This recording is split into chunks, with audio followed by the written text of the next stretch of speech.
Kita ketemu lagi, saatnya untuk kita belajar lagi dari para pakarnya untuk hal-hal yang berkaitan dengan HR ya.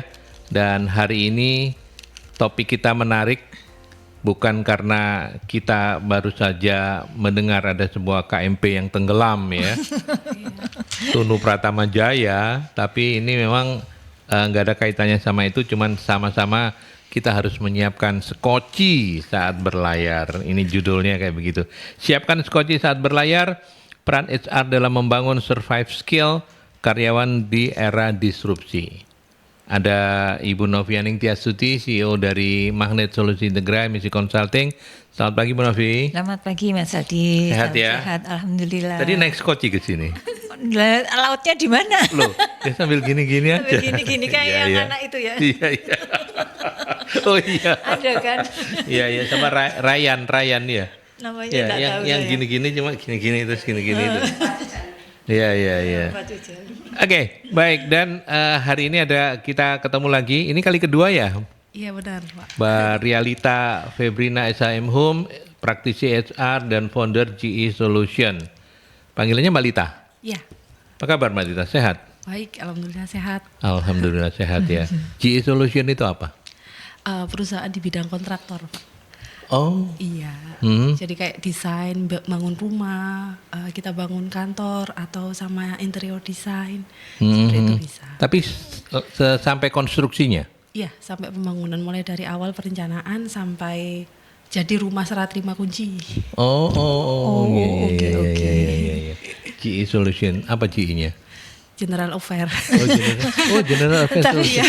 tapi Karena- kan itu bukan general affair ya kalau konstruksi kayak gitu ya. Jadi kan dulu kan memang sudah lama di dunia HRGA ya. Jadi GA itu merupakan kayak sudah masuk ke dalam Oh, jadi trademarknya Mbak Lita itu GA gitu Iya, ya. karena kan kayak perbaikan itu biasanya ikut di GE General kan, Affairs. ya. Iya. Oke, baik. Bu Novi, kita mau ngobrol apa hari ini? Kenapa pakai skoci-skocian ini? Pakai skoci-skocian. Jadi gini ceritanya Mas, kan kita ini sekarang sedang mengalami apa yang dikatakan mungkin disrupsi teknologi itu bukan hal baru, tapi Ya. banyak hal yang kemudian merubah cara kerja, merubah tuntutan customer terhadap kita. Ya. Lalu pengaruh teknologi luar biasa. Nah, situasi yang seperti ini kan ada yang menganggap bahwa wah kok situasinya kok jadi seperti ini ya. Padahal ini kayak orang hamil dulu Mas. Tadi kan kita sempat sebentar gitu Iya, ya. iya, iya, Situasi di mana kemudian kita ini merasa tidak nyaman, tidak enak, ada perubahan. Nah ini kan kita menganggapnya adalah sesuatu yang memang harus kita hadapi dan kita real ada di dalamnya dan kita harus survive melewatinya kan seperti itu. Nah banyak mungkin yang terutama mungkin yang generasi-generasi yang ini ya yang agak lama yang senior menganggap bahwa oh ini aneh apa ya istilahnya aneh-aneh maksudnya aneh-aneh itu saya nggak harus beradaptasi lah gitu ini tren baru yang mungkin hanya boleh diikuti orang-orang baru aja. Ya. Kalau saya ya sudahlah selama ini toh dengan cara kerja yang ada kita survive kita bisa melakukannya gitu. Ada yang baru ya mungkin untuk yang baru. Nah ini yang mungkin ya, kita nggak bisa pakai mindset ini karena kalau kita dengan cara seperti itu ya skocinya kapalnya kita ini jadi tidak kuat gitu karena sebagian orang berpikiran seperti itu tidak menyiapkan skoci yang sebagai survive skill tadi Mas. Iya. Yang tidak terbantahkan itu adalah perubahan teknologi yang sekarang luar biasa memang ya. Dan juga itu mengakibatkan struktur kerja juga berubah terus-menerus sangat cepat bahkan begitu. Betul. Nah, Mbak Lita sebagai praktisi HR gitu, kenapa kemudian banyak orang merasa ini ya kewalahan, bingung gitu untuk bisa mengikuti perkembangan atau perubahan teknologi itu? Ya mungkin karena kurangnya persiapan ya Pak ya. Kalau kita sekarang sudah ada di zona nyaman di sebuah kapal feri yang sangat mewah, Iya. kita sudah ada kenyamanan, nggak kena badai, nggak kena angin, kita bisa istilahnya dapat fasilitas lah di dalam kapal itu. Kita lupa kalau harus akan ada badai, nggak tahu kita kapan, ya kan kayak badai terus angin yang kencang atau pun kapal yang akan karam. Perusahaan-perusahaan yang kita tumpangi sekarang ini kan belum tentu akan tetap berlayar sehingga disitulah kadang-kadang kita kaget nggak menyiapkan skoci-skoci yang ada di pinggir kapal itu untuk menyelamatkan kita seperti itu. Jadi apa namanya, musuh besar kita hari ini adalah zona nyaman ya. Betul. Orang bisa terlena karena itu begitu ya. Tidak tahu kapan badai itu akan datang seperti kata Mbak Lita gitu. Nah itu artinya bahwa hari ini kita mengingatkan dan kemudian kita butuh survive skill. Apa itu survive skill, Bu Novi? Oke. Nah, karena tadi situasinya kan gini, Mas. Kita tidak ada pelajaran sebelumnya tentang itu. Iya. Jadi betul. tidak ada waktu, tidak ada contoh yang bisa dipakai untuk referensi seperti itu kan, karena ini situasinya banyak yang baru seperti itu. Terus kemudian itu tadi nggak ada pelajarannya, sehingga kemudian kita harus menyiapkan survive skill. Nah, survive skill ini adalah kemampuan yang diperlukan oleh seseorang supaya dia bisa bertahan, kemudian bisa beradaptasi gitu. Jadi paling nggak bertahan dulu, beradaptasi gitu, dan kemudian selain beradaptasi itu kan berarti dia menyesuaikan, dia bisa tumbuh dan berkembang di tengah situasi yang banyak ketidakpastian seperti itu. Jadi survive skill itu kurang lebih intinya seperti itu artinya. Nah itu tadi, ini adalah kayak skoci itu kan sebenarnya ketika kapal berlayar ya kita gak berharap kapalnya tenggelam, tapi ketika ada sesuatu maka skoci ini bisa menjadi penyelamat bagi orang-orang yang ada di dalamnya. Nah, kita berharap bahwa skoci ini menjadi skill yang dimiliki oleh karyawan-karyawan yang ada, sehingga kemudian apapun situasinya mereka siap untuk berlayar kayak gitu. Nah, contohnya yang paling gampang itu mungkin, dan ini yang harus dimulai dari awal, itu adalah growth mindset. Ini mungkin berkali-kali kita harus sampaikan bahwa kalau di zaman yang situasi sekarang di mana secara eksternal kita banyak sekali mengalami perubahan yang luar biasa, kalau kita nggak punya growth mindset pasti susah gitu ya. Kita akan tadi itu masuk kembali ke zona nyaman.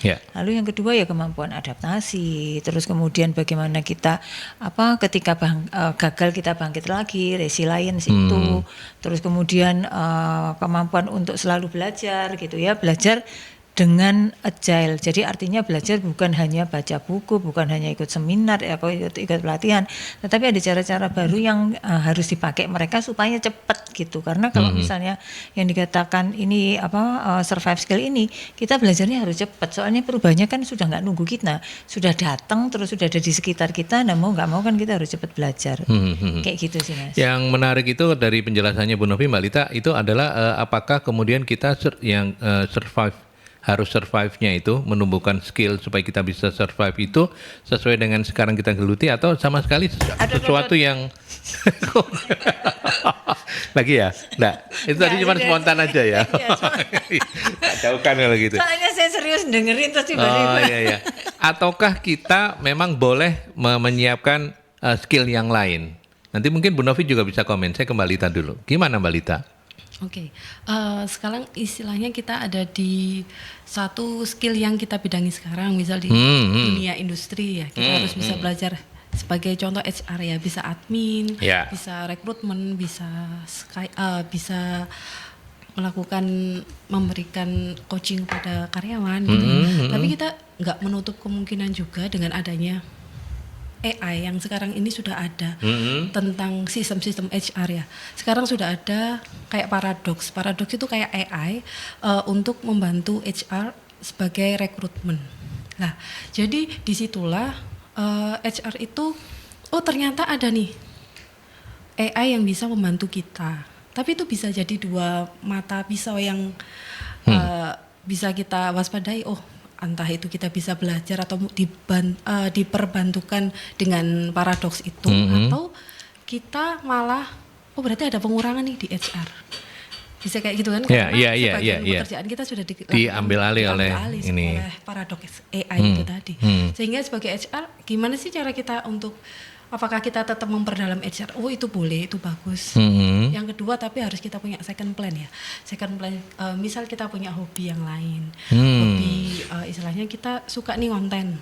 Bikin aja konten. Nanti kayak konten-konten HR yang kita bisa share ke orang-orang, bisa jadi mungkin bisa nambah bisa sharing ilmu, atau bisa jadi nanti kayak Bu Novi ya kan. Bikin kayak YouTube, punya bahkan bisa 10 tahun lagi bisa punya perusahaan kayak Bu Novi.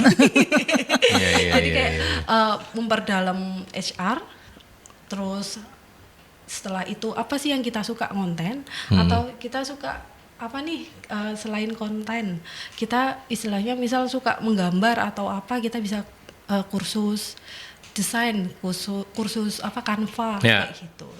Oke, artinya boleh mendalami yang sudah kita tekuni sehari-hari, boleh juga mengembangkan sesuatu yang baru ya. Iya. Oke, Bu Novi mau komen? Iya, kalau saya ini prinsipnya itu T-shape. T itu T ya, T bentuk T. T itu kan yang bawah, ini yang selalu saya bolak-balik saya katakan, ini adalah keahlian utama kita. Lalu yang lainnya yang atasnya ini, yang atapnya ini adalah kemampuan penunjang supaya kemudian ini menjadi T gitu kan. Nah itu apa saja, tadi sebagian sudah dijelaskan oleh Mbak Lita, hal-hal yang lain. Nah intinya itu tadi, kalau kita belajar atau kita menguasai sebuah ilmu, maka ilmu yang lainnya yang mungkin cara gampang menguasainya adalah dengan sesuatu yang kita suka gitu Mas, dengan sesuatu yang kita suka. Misalnya ini kalau kita belajar tentang HR, di mana sekarang kalau kita pelatihan itu sebaiknya diberikan yang project based kayak gitu kan. Nah berarti kita bisa belajar project management, artinya bukan sekedar HR tok gitu ya yang bisa administrasi, tetapi kita juga menguasai ilmu bagaimana project management dijalankan, atau kita belajar tentang data analis seperti itu.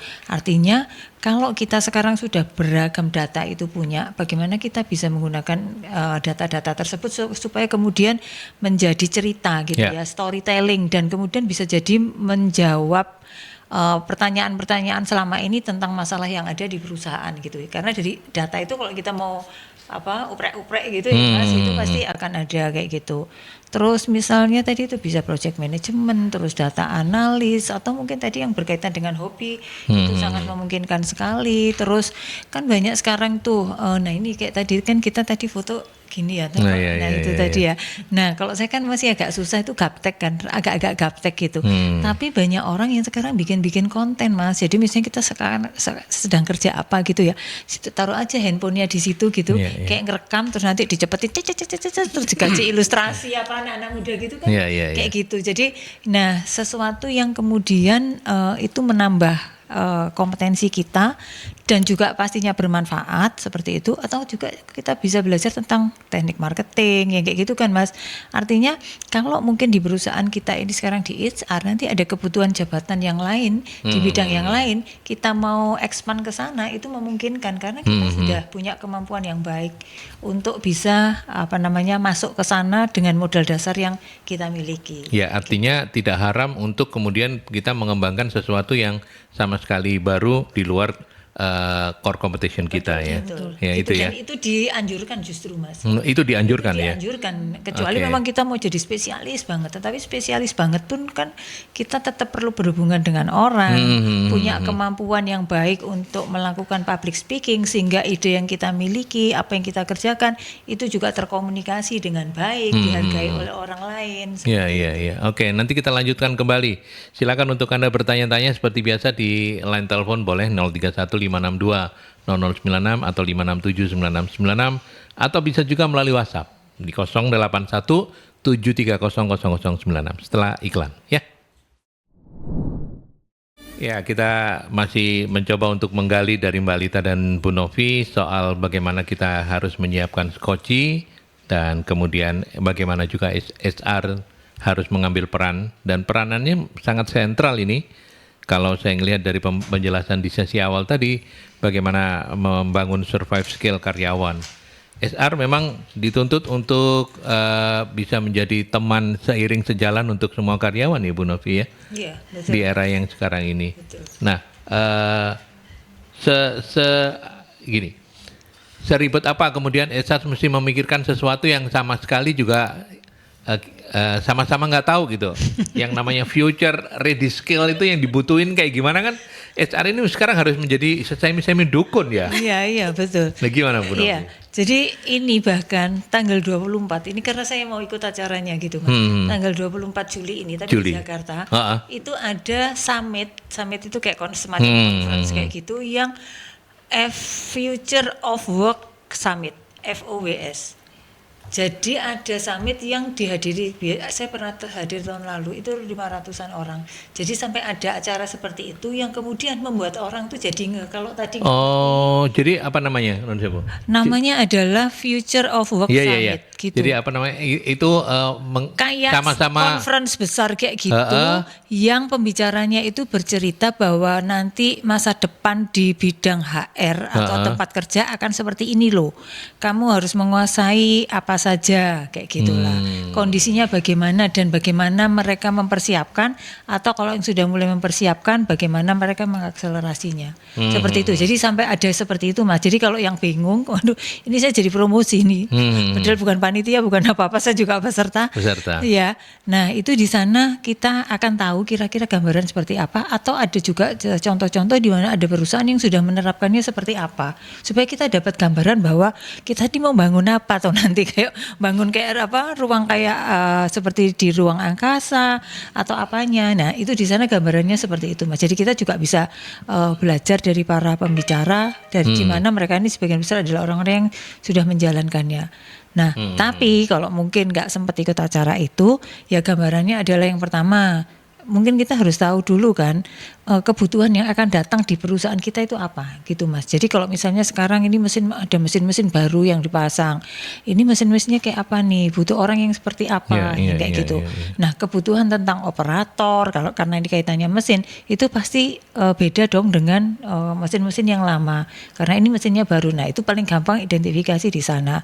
Atau misalnya sekarang ini perkembangan HR sudah sedemikian rupa, terus sudah ada AI dengan bantuan seperti itu, apakah kita ini kemudian perlu orang-orang yang sudah ada ini sebanyak ini gitu ya. Jadi kan berarti kita harus mapping nih Mas, siapa yang sebenarnya mereka paling siap untuk dengan kemampuan yang nantinya tadi itu mereka bisa membantu temannya, membantu artinya itu ngajarin temennya untuk hal-hal yang paling gampang, menggunakan tadi itu fasilitas AI kayak ChatGPT, bagaimana nge-prompt supaya dapat jawaban yang tepat.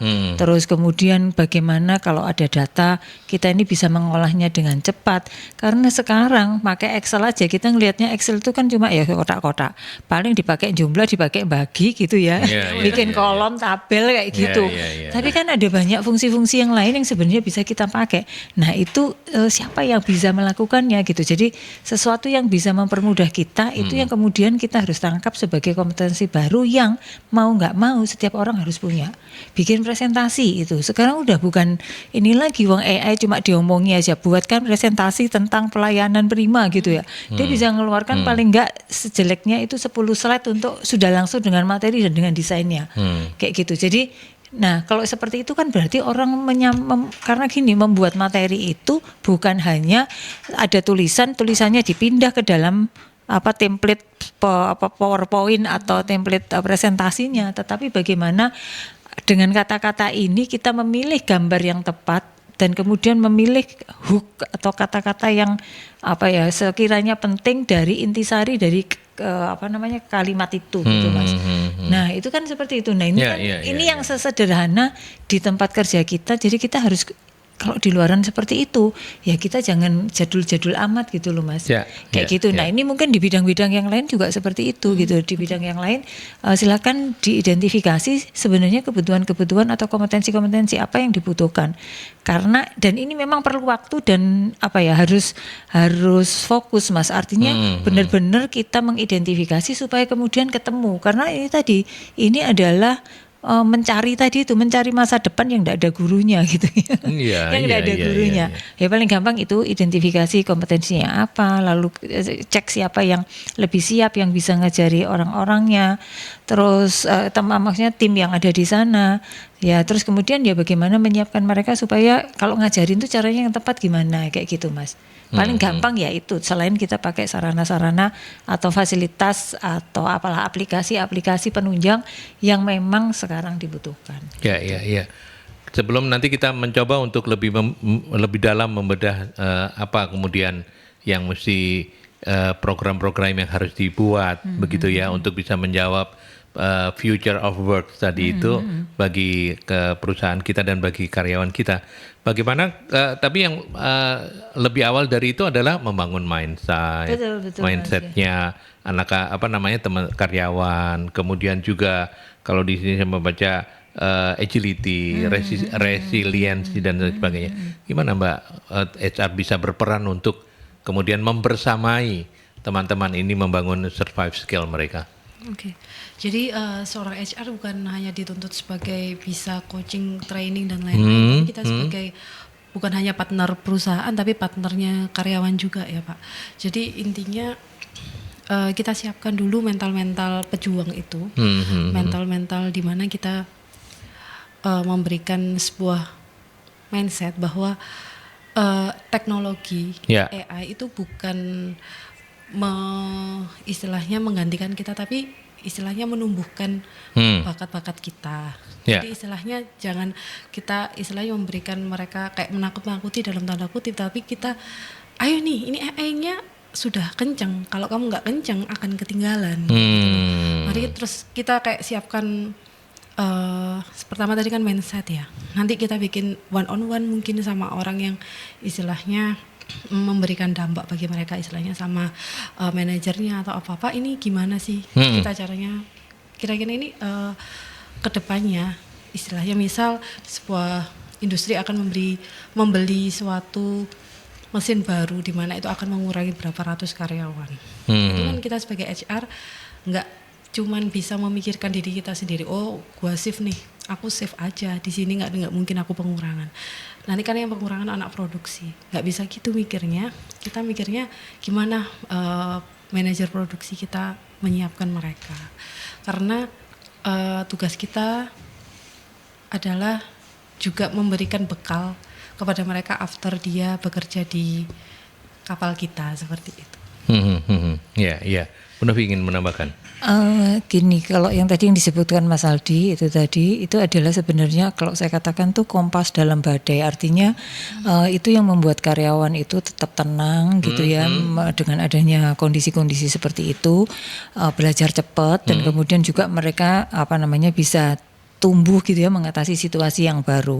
Nah, cara yang dilakukan adalah ya mungkin tadi membangun mindset itu, terus kemudian menciptakan lingkungannya Mas, menurut saya gitu. Artinya gini, ketika kita belajar seringkali kan orang takut salah. Nah, jadi bagaimana kita menciptakan suasana supaya ya budaya untuk tidak takut salah itu tumbuh gitu Mas gitu. Artinya ketika kita mungkin ada ide, ada sesuatu yang diusulkan, nah ide atau usulannya kita, inovasinya kita itu harus benar-benar berdasar gitu. Berdasar itu artinya berdasarkan data-data, informasi, terus ada ya harus dasarnya kuat lah, sehingga kemudian ini cukup beralasan ketika dilakukan. Artinya salahnya itu tidak salah fatal kayak gitu. Terus kemudian ya role model Mas gitu, itu penting sekali.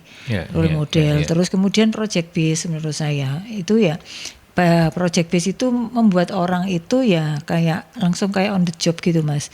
Jadi project base artinya orang jadi belajar gitu ya, merancang program, terus kemudian mengeksekusi, mereka kolaborasi sampai kemudian keluar output yang diharapkan. Kurang lebih begitu caranya. Ya luar biasa ya sekarang ya teman-teman di HR itu sekarang tuntutannya jadi makin dia harus di garda paling depan. Ya nyiapin SDM-nya Mas. Nyiapin SDM-nya. Gitu. Iya. Ini ada pertanyaan menarik ini dan sebenarnya ini juga menjadi sesuatu yang wajar ketika bicara soal survive skill. Pak Johan, selamat pagi, terima kasih. Pak Johan nanya gini, bagaimana menyikapi karyawan yang punya survive skill tapi digunakan untuk keperluan sendiri dan memakai jam kantor, misalnya ngonten seringkali di jam kerja. Nah, ini kan saya. Ya, ini kan jadi saya bilang tadi itu kan, ini kan jadi sesuatu keniscayaan lah ya. Karena dia harus menyiapkan itu. Gimana komentarnya Bu Novi? Silakan. Nanti Mbak Lita juga.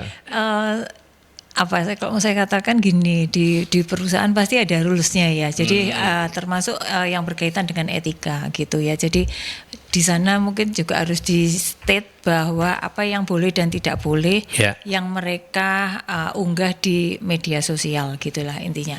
Artinya etika berkomunikasi di dunia maya gitu. Atau ya seperti itulah. Nah, jadi ada hal-hal yang memang boleh, ada hal yang tidak boleh kan seperti itu. Kayak dulu paling gampang ya kita nggak boleh terus konten-konten di lab, terus apa dengan produk-produk yang masih uji coba, terus misalnya kayak saya gitu klien ini terus apa namanya gambaran prosesnya kita konten kan nggak bisa seperti itu kecuali misalnya dapat izin. Jadi hal-hal yang seperti itu apa namanya mungkin perlu diingatkan saja karena sebenarnya sudah positif, dia relatif siap, tetapi itu tadi diarahkan saja dan di perusahaan kalau memang aturannya belum ada, monggo itu bisa silakan ditambahkan gitu sehingga kemudian ya semua menjadi paham, semua menjadi tahu hal-hal yang etis dan tidak etis. Itu ada namanya itu apa ya, empati digital gitu Mas juga, termasuk empati digital itu artinya kita nggak bisa apa ya, dengan ini kita misalnya ini yang gampang lah apa apa orang yang sekarang itu namanya flexing. Ya, Nah, Flexing. gitu ya. Jadi maksudnya mungkin kita kan flexing itu kalau mungkin untuk bukan untuk yang ini tuh maksudnya itu kalau hanya untuk yang hal-hal yang dengan tujuan khusus mungkin memang ini kayak orang promo dan sebagainya gitu ya. Tapi kamu misalnya ini saya pribadi gitu kan saya nggak secara pribadi kan sebenarnya nggak etis juga kalau saya terlalu flexing di medsos saya gitu ngeliatin apa yang kayak gitu. Nah itu sebenarnya kan empati digital gitu ya. Jadi bagaimana secara digital itu kita berempati terhadap orang lain, apalagi dalam situasi saat sekarang di mana banyak orang yang sebenarnya kesusahan kayak gitu Mas. Jadi hal-hal yang seperti itu kan paling enggak ini apa namanya etika terhadap seperti itu karyawan juga mesti tahu gitu. Ya.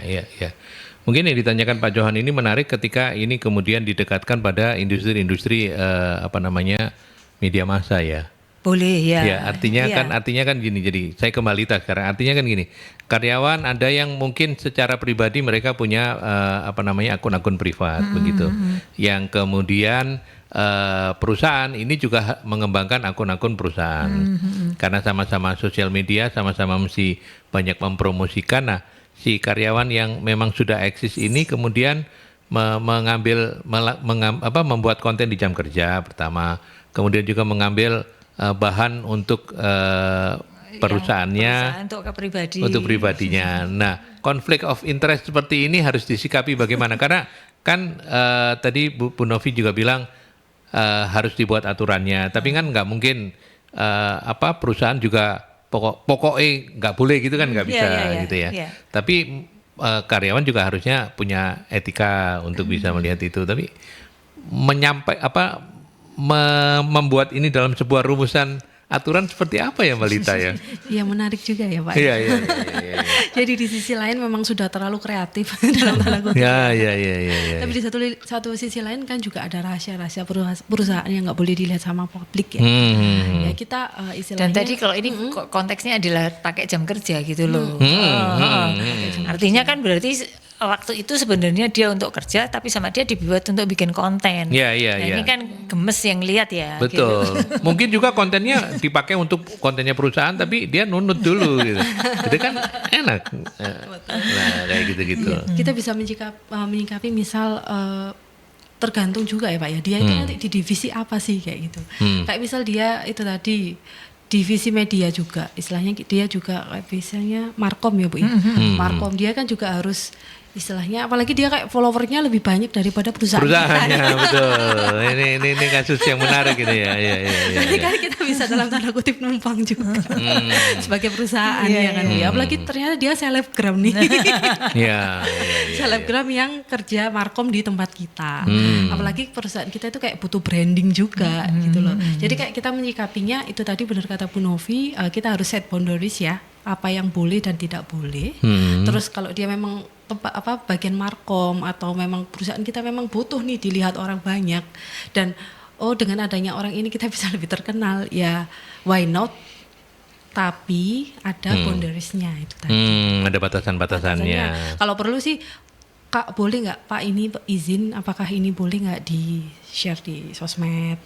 Oh boleh silahkan kayak gitu. Kita kan juga akhirnya tambah followers. Gitu.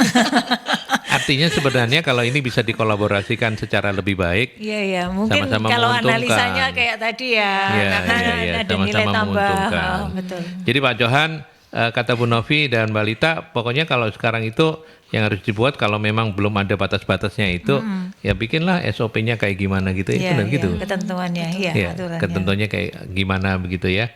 Oke, Pak Johan terima kasih. Silakan di belakang Pak Johan kita break dulu. Bu Oke. Novi, Mbak Lita kita ke iklan dulu ya. Ya.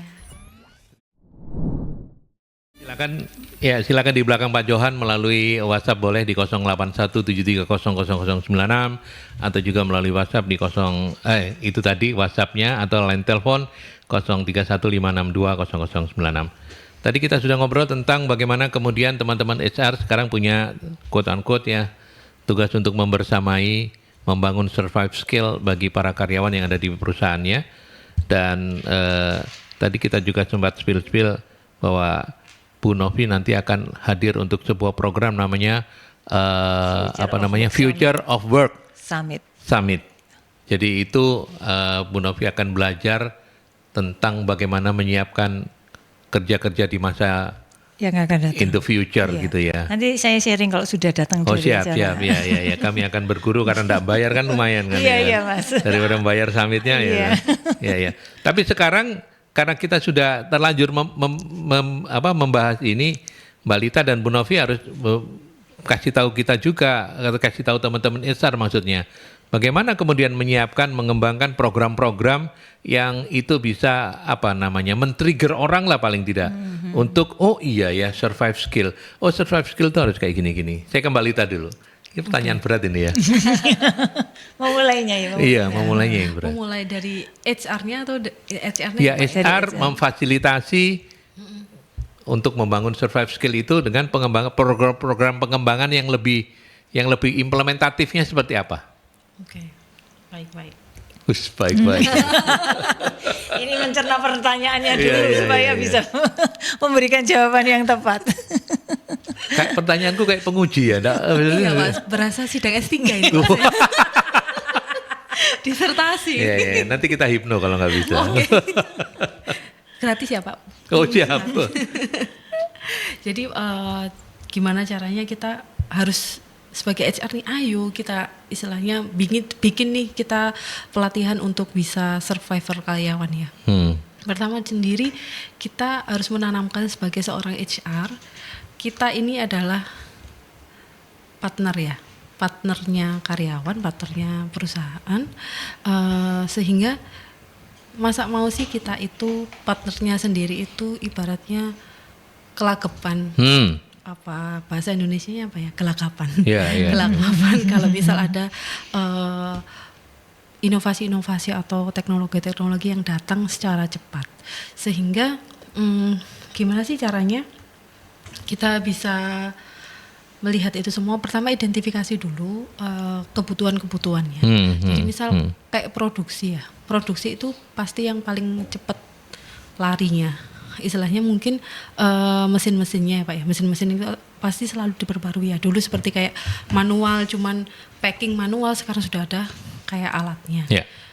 Kayak gitu. Jadi istilahnya apa yang harus men-trigger kita? Ayo nih, masa kamu mau teman kita atau karyawan kita, partner kita di perusahaan ini tergusur, istilahnya tertinggal, kena badai sehingga dalam tanda kutip nggak punya skoci lagi. Gitu ya. Jadi ibaratnya kita bikin, ayo nih ada yang mau bikin skoci nggak bareng-bareng gitu. Ada yang mau bikin ini nggak? Ya udah ayo kita belajar. Pertama kita bisa bikin setiap hari Senin misal kita itu sharing apa? Senin belajar bersama. Senin belajar bersama ibaratnya kayak Senin ini kita belajar tentang bagaimana cara kita istilahnya satu buku misalnya ibu satu buku kita sharing bareng. Sharing, jadi kan paling nggak dengan 5 orang berarti kita sudah seolah-olah membaca 5 buku gitu ya. Betul. Okay. Terus hari Jumat misal kita belajar satu life skill lagi yang lain. Misal ada yang cewek-cewek nih suka make up ya. nggak apa-apa loh. Dari HR itu kan biasanya ada itu Ibu ya, uang untuk apa, biasanya kita budgeting di awal ya. Jadi kita juga harus bisa pinter ya untuk budgeting gimana ya. Kita nggak hanya budgeting di dalam tanda kutip itu kayak biasanya kita kan kayak ikut seminar-seminar kayak gitu aja ya. Tapi kita juga harus out of the box nih mikirnya. Nggak cuma seminar aja, tapi oh iya kita datangkan nih kayak makeup artist gitu ya. Makeup artist.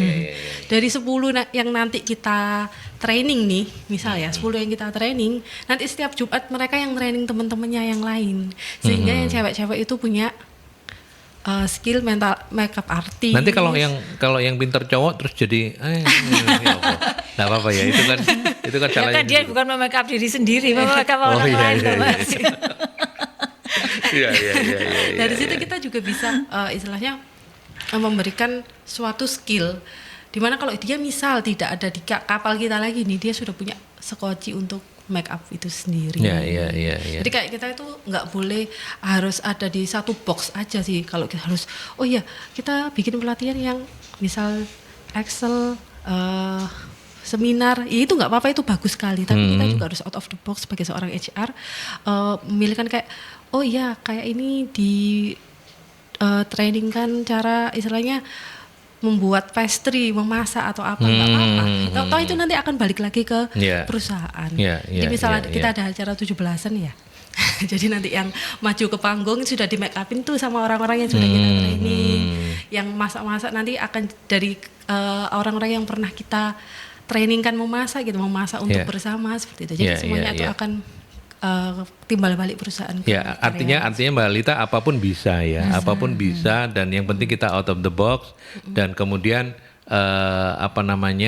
ya mesti lebih kreatif gitu ya, teman-teman lebih kreatif memikirkan segala sesuatu yang akan dibutuhkan. Bu Novi mau menambahkan mungkin untuk ini? Iya, yang menurut saya yang pertama itu identifikasi kompetensi barunya itu harus tepat Mas. Artinya kalau sekarang ini kan mungkin kita by feeling ya, oh kira-kira kalau aku ngerekrut, coba carikan ini, aku mau promosi, saya misalnya bosnya bilang saya mau promosikan ini, carikan supervisor yang yang pinter lah gitu. Saya mau promosikan untuk manajer atau asmen kayak gitu. Nah yang satu nyari orang yang pinter ngomong, yang satu yang operator yang pinter kerja gitu kan. Terus yang satu misalnya yang bolonya banyak. Nah ini kan kriterianya apa gitu, kriteria bahwa untuk asisten manajer yang akan datang yang sesuai dengan kebutuhan perusahaan itu yang mana gitu, yang punya kemampuan apa kayak gitu Mas.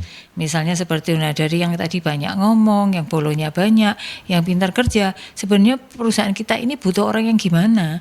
Apakah butuhnya orang yang sebenarnya dia itu punya kemampuan sosial yang baik, yang kayak gitu kan? Karena posisi makin tinggi, dia bukan hanya pintar secara kerja teknis, tetapi dia pintar ngerangkul orang lain, kemampuan kolaborasinya baik.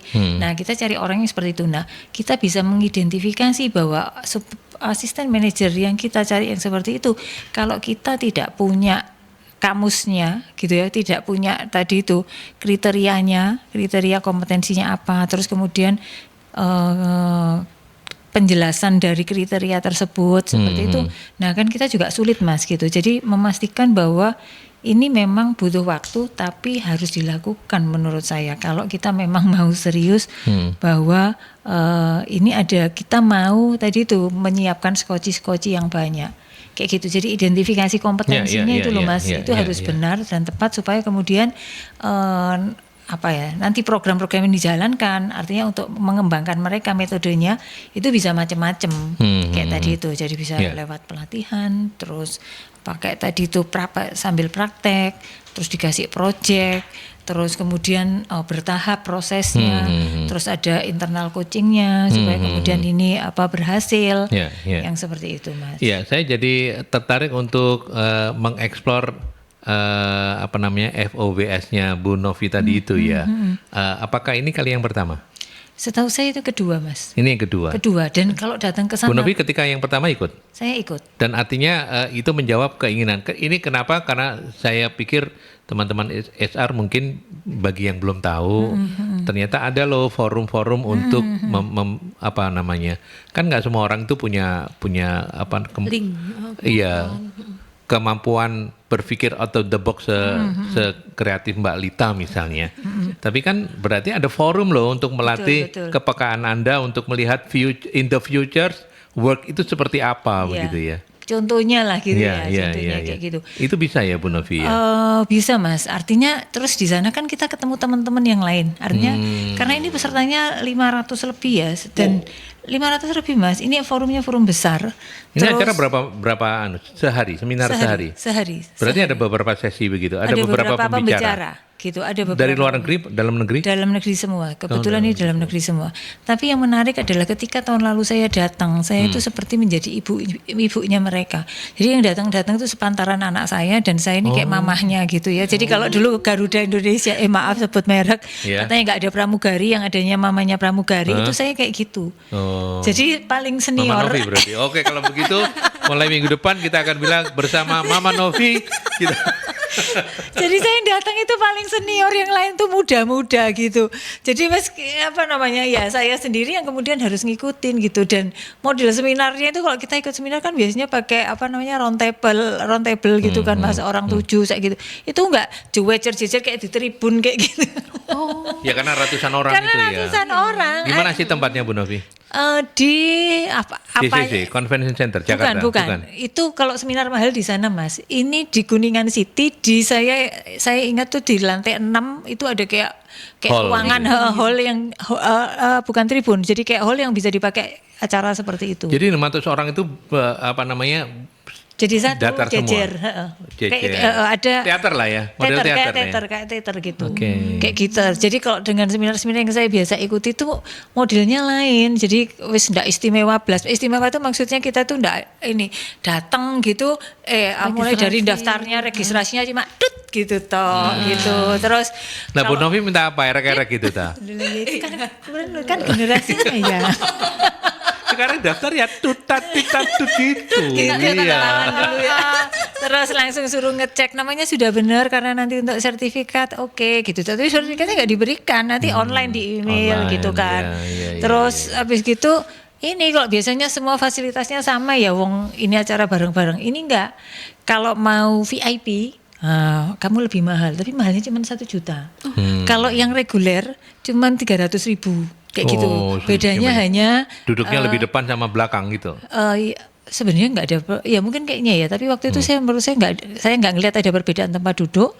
Pintu pintu. Kalau dari pintu betul. Jadi mungkin yang ini arah ke depan, lebih ini depan, lewat belakang gitu ya. Terus sama kalau biasanya makan tuh ya makan sama ya waktu istirahat siang. Ini enggak, yang reguler tadi itu mereka ini kotaan. Enggak kotaan. Nasi bungkus. Enggak dikasih makan. Jahat banget ya Mbak Rita. Enggak dikasih makan karena di Kuncit itu banyak restoran. Jadi wes makan sak sukamu lah. Ini kan dikasih makan, belum enggak dikasih makan. Terus yang dikasih makan yang VIP, makannya itu ya ada di dalam ruang, tapi ya tetap nasi box Mbak. Jadi bukan sing prasmanan gitu. Bukan buffetan gitu ya. Bayar 1 juta minta prasmanan ya. Kalau terus acaranya pembicaranya puluhan kayak gitu kan enggak mungkin. Terus sama kita dikasih pembicara-pembicara itu ada di situ sehingga kita bisa bernetworking dengan para pembicara. Itu yang VIP ya? Itu yang VIP. Kalau yang reguler enggak. Jadi kalau saya ini kan biasa ikut seminar-seminar yang itu tadi di treatment dengan baik kita yang kayak gitu, itu enggak gitu. Ini jauh dari itu ya? Jauh dari itu dan ternyata banyak. Maksudnya pesertanya itu banyak sekali. Tahun ini juga sama? Antusiasnya masih sama? Mungkin ya. Ini saya sudah daftar untuk 2 orang, mau nambah lagi 1 orang. Oke, baik. Mudah-mudahan nanti Bu Novi bisa cerita kalau Anda nggak sempat mendaftar, karena pendaftaran udah tutup kan ya? Belum sih, kan acaranya baru 24. 24 ya, masih bisa ya? Masih bisa. Oke. Penyelenggaranya Apiari, mungkin kalau teman-teman yang muda yang ini nama acaranya Apiari, terus ini saya sering dapat skelebatannya. Ada di IG-nya ya? Ada di IG-nya Apiari. Apiari. apiary.id. Oke, Apiari biasa. Ya, oke, itu karena ini ada Bu Herva atau Heva ya? Bu Hera atau Herva, pokoknya tulisannya Herva begini. Selamat pagi Ibu. Apa bentuk sekoci yang paling dibutuhkan karyawan saat ini? Apakah pelatihan, keterampilan baru, dukungan psikologis, atau fleksibilitas kerja, Mbak Lita? Oke. Boleh semuanya, Pak. Semuanya saling Boleh melengkapi semuanya ya. saling melengkapi. Jadi istilahnya fleksibilitas kerja itu sekarang memang sudah menjadi tren ya, Pak. Ya. Sekarang itu kayak anak muda dikasih gaji besar, kadang ada yang ditolak, nggak mau. Karena apa? Karena aku nggak mau nih kerja work office, jadi office hour gitu ya, jam 8 sampai jam 5 nggak mau. Jadi sekarang kayak anak muda itu kepinginnya itu kerja itu Everywhere, anywhere iya, gitu ya. WFA gitu loh, work from anywhere, work from cafe kayak gitu. Jadi fleksibilitas kerja itu sekarang yang memang lagi tren. Dan gimana sih cara kita itu untuk punya skill itu, kan nggak sembarangan juga ya Pak, nggak sembarangan juga kita punya skill bisa kerja dari manapun, kayak analis data, kayak bagaimana kita bisa bikin konten promosi yang bagus seperti itu, kan nggak bisa kalau nggak belajar. Berarti kan kita memang harus belajar hal lain, itu sekarang sudah keniscayaan ya. Jadi misal orang accounting, aku nggak mau belajar tentang HR, nggak mau belajar tentang media, nggak mau belajar tentang promosi. Suatu saat kita akan pasti dan butuh itu, sehingga sekarang itu yang kita tanamkan pada diri kita adalah growth mindset. Apa yang kamu suka, apa yang kamu inginkan itu kamu lakukan, istilahnya kita training, kita mencari jalan itu kemana, tapi jangan dulu keluar dari kapal itu dulu sebelum sekocimu itu sudah siap berlayar sendiri. Ya, betul. Oke, baik. Terima kasih Mbak Lita. Bu Novi untuk menjawab Bu Herva juga. Sebenarnya tergantung, menurut saya harus lihat kondisi organisasinya ya gitu. Jadi di antara tadi apa aja Mas? Ini ada pelatihan, keterampilan baru, apakah dukungan psikologi saja cukup atau juga fleksibilitas kerja? Nah, sebenarnya saya tidak bisa mengatakan mana yang lebih dulu harus ada gitu, karena tergantung dari organisasinya gitu ya. Kalau misalnya fleksibilitas kerja, nah kalau memang perusahaan kita memungkinkan untuk bisa fleksibel, iya, tetapi itu tadi apakah hanya fleksibilitas saja, kalau kemudian secara mindsetnya mereka nggak dapat intinya dulu gitu. Jadi kalaupun tadi pelatihan yang akan datang itu iya, tapi usahakan yang soft skillnya gitu, karena kalau yang technical skill itu sebenarnya lebih mudah untuk dipelajari. Yang susah ngelatih itu tadi Mas, kayak apa ya? Karena ini bukan ngisi ilmu secara kognisi, tetapi ngelatih mental gitu ya. Ngelatih mentalnya kayak gitu. Ngelatih mental, cara berpikir itu yang sebenarnya kita perlukan. Ya. Oke. Itu Bu Herva mudah-mudahan menjawab. Dan yang terakhir ini Pak Denny, apakah survive skill selalu harus dibentuk oleh HR? Atau justru peran atasan langsung lebih dominan sementara HR hanya jadi fasilitator? Mbak Lita dulu. Iya, ini merujuk kepada suatu visi dan misi perusahaan ya. Jadi ibaratnya kita saling bergandengan tangan. Ya, karena ini semua kan tujuan kita bersama untuk bisa membuat mereka itu survive ya. Kita sendiri pun juga butuh survive. Seperti itu.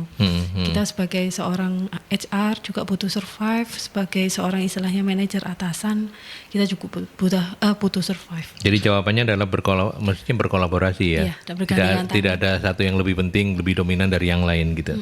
Karena bisa jadi kayak atasannya itu ternyata orangnya misal tidak sesuai dengan keinginan bawahnya ya Mas. Misal orangnya kayak ketus atau apa, tapi bisa kita selami, istilahnya kita bisa mereplace peran itu. Oke. Ya Bu Novi.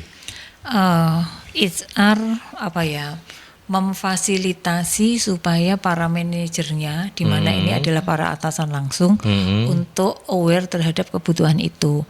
Nah, sehingga kemudian setelah itu tidak semuanya harus kembali ke HR, atasan langsung bisa langsung berperan untuk kemudian meneruskan itu tadi, menciptakan skill yang dibutuhkan yang akan datang, atau menciptakan skoci-skocinya tadi. Gitu. Tapi kalau misalkan gini, kenapa HR yang menginisiasi? Karena kalau kita bicara dengan atasan langsung, di mana ini biasanya para manajer, kepala departemen, mereka ya fokusnya di pekerjaannya gitu. Jadi mereka sebenarnya nggak ngeh gitu loh Mas, kalau ternyata itu harus disupport dengan hal yang lain, bukan hanya ansih tentang pekerjaannya saja, kayak gitu. Sehingga kemudian ketika mereka aware, tahu apa peran mereka untuk mengembangkan timnya, ya mereka juga lebih siap. Ya, jangan-jangan atasan langsungnya juga butuh survive skill sendiri. Nah, ya itu. Dibagikan gitu kan. Makanya HR benar-benar bisa menjadi fasilitator yang membersamai kita semua karyawan yang ada. Pak Denny, itu jawabannya. Oke, pertanyaan terakhir dan sekaligus closing statement. Bagaimana mengukur efektivitas program pengembangan survive skill, baik secara kuantitatif maupun kualitatif, Mbak Lita? Sebenarnya ada tools juga ya Pak ya. Jadi istilahnya kita ada tools untuk lihat. Pertama sebelum ada di tools kita kayak one on one dulu. Kenapa sih one on one? Karena dari one on one itu kita juga bisa tahu di mana sih orang ini, apakah bebannya selama ini terlalu berat, kayak gitu, beban pekerjaan ya. Beban pekerjaan selama ini terlalu berat sehingga dia untuk belajar lagi itu, aduh Mbak saya sudah nggak punya waktu untuk belajar lagi, kayak gitu. Jadi kita lihat dulu, identifikasi masalah juga. Oh orang ini ternyata memang bebannya berat, seperti itu. Lalu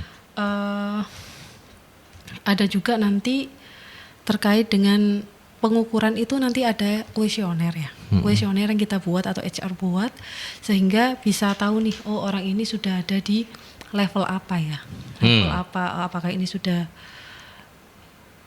apa namanya, sudah di skala survive atau memang sudah tidak ada harapan lagi. Tidak ada harapan lagi. Atau cuma bisa berangkat kerja, cuman ya udah kerja aja, cek lo kerja pulang kayak gitu. Gitu ya, oke. Bu Novi, sebelum menjawab pertanyaan yang sama, saya juga tadi agak kelupaan menanyakan, sebenarnya apa keuntungan bagi perusahaan untuk memberikan tugas ke HR untuk membangun survive skill karyawan? Karena kan toh itu nggak ada kaitannya dengan industri kita secara langsung gitu kan, sebagai perusahaan ini. Justru begini yang mungkin perlu saya luruskan kembali, ini menyiapkan skoci itu kan adalah skoci untuk perusahaan, bukan hanya skoci individu masing-masing gitu kan. Gitu. Jadi artinya tadi itu makanya program-program itu harus kembali lagi ke kebutuhan kompetensi yang akan datang yang dibutuhkan oleh industri kita. Makanya gitu. Identifikasi penting tadi itu. Gitu. Ya? Jadi arahnya mungkin kita batasi ke sana, bahwa kemudian secara pribadi mereka masing-masing mendapatkan manfaatnya, yaitu bonus buat masing-masing. Tetapi orang yang sudah punya mental untuk growth mindset, kemudian belajar secara cepat, kemudian mereka gampang bangkit ketika jatuh, itu memang yang dibutuhkan oleh perusahaan, gitu kan. Mentalnya itu, bahwa ada bonus yang lain secara pribadi itu, ya apa namanya, kalau kita punya orang seperti pasti oke lah, tinggal bagaimana kita mengarahkannya. Ya, menjadi gitu. Artinya keuntungannya buat perusahaan kalau semua karyawannya punya survive skill bagus itu lebih fleksibel ya. Betul, lebih fleksibel. Kita mau siap. Mau arahkan kemana? Oh ini kayaknya perkembangannya ini kita mesti modifikasi kayak gini nih perusahaan kita supaya bisa eksis gitu. Itu gampang gitu ya. Betul. Jadi misalnya kita mau pindah orang, oh iya yang ini sudah fungsi ini kan sudah nggak jalan nih, kita mau pindah gitu. Nah mereka lebih aku maulah belajar, jangan mau dipindah. Lu saya nggak bisa loh Pak, gitu. Oh saya nggak mampu loh gitu loh. Nanti salah semua. Nah itu kan nggak growth mindsetnya nggak jalan kan kayak gitu Mas. Oke, baik. Nah untuk mengukur secara kuantitatif dan kualitatif apa yang harus diperhatikan? Yang harus diperhatikan yaitu tadi yang kita bisa lihat adalah seberapa kan di awal kita identifikasi gap tuh Mas. Nah seberapa banyak kemudian orang-orang yang sudah menguasai skill tertentu. Mungkin itu yang kita harus kemudian evaluasi dalam waktu 6 bulan mungkin dari masing-masing pelatihan kita lihat. Terus itu sudah dipakai seberapa banyak di pekerjaan kayak gitu. Jadi terimplementasi di pekerjaan itu sudah merata atau belum, atau di bagian-bagian mana yang ternyata masih sulit kayak gitu. Nah ini penting. Terus feedback dari mereka juga penting Mas. Artinya kita tanya ke mereka, susah nggak sih ternyata setelah kamu lewati, apa sih manfaatnya sekarang ya kayak gitu. Karena kemudian dari situ kita dapat, oh iya sesuai tujuan atau enggak kayak gitu Mas. Kayak gitu. Intinya seperti itu sih. Selain berbasis data yang tadi juga sudah disampaikan oleh Mbak Lita, kita juga harus ngelihat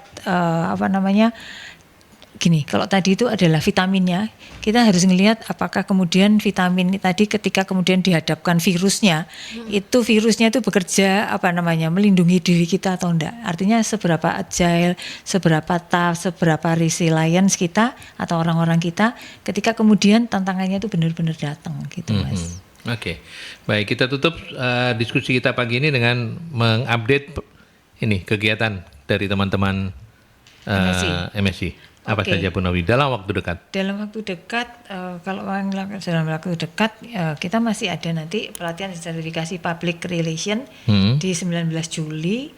Terus kemudian juga nanti kita akan ada di bulan Agustus ada digital marketing, terus kemudian TOT dan juga pelayanan prima. Tapi yang jelas tiap saat kita kalau misalnya ada yang mau tes psikologi untuk rekrutmen seleksi calon karyawan, mau in-house training seperti itu, terus kemudian juga kebutuhan untuk desain organisasi, tadi bikin kamus kompetensi, melakukan workload analisis dalam situasi sekarang ini kan kita juga perlu melihat komposisi orang idealnya itu sudah tercapai atau belum, supaya kemudian kita bisa lakukan optimalisasi efisiensi, tapi bukan hanya sekedar membuang orang kayak gitu, Mas. Baik. 0811 340 5557 adalah nomor telepon yang akan membuat Anda lebih bahagia, lebih kaya, ya, lebih tenang. Lebih tenang, luar biasa. Itu nomor nomor telepon bisnisnya Bu Novi. Oke. Itu ya. Mbak Lita, terima kasih banyak ya. Sukses sama-sama. untuk GE Solution. Ya, terima kasih. Dan mudah-mudahan kita punya waktu untuk ngobrol lagi. Amin, Oke. Bu Novi juga. Terima kasih, Mas Sampai Aldi. ketemu minggu depan. Oke. Saya Aldi mohon pamit dari Talkshow Solusi SDM kita. Kita ketemu lagi dalam Talkshow Solusi SDM selanjutnya. Sampai jumpa.